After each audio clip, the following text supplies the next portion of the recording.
Dapat po gano'n natin siya. Lalo ka nagsisik sincerely sa Diyos. Lord, ayoko talagang maiwan. Basta pag may rapture, huwag mo akong iiwanan. Sinisik mo si God. Huwag po kayo maging complacent na parang feeling mo, ako naman ay nagdi-disciple, ako naman ay nag-church, ako naman ay nag-cell group. Ang tanong, pinapamuhay mo ba yan araw-araw? Hindi po safe yun. Na yun ang ating reason.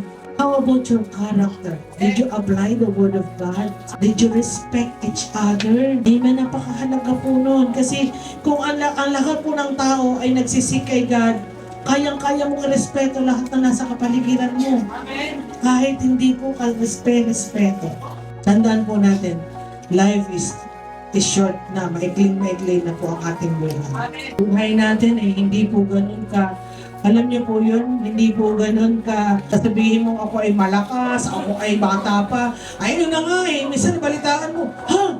Bakit ganun? Sumakit lang ang ulo, namatay na. Ganun kabilis yung buhay. Amen, ibig sabihin, wala kang nakakasigurado.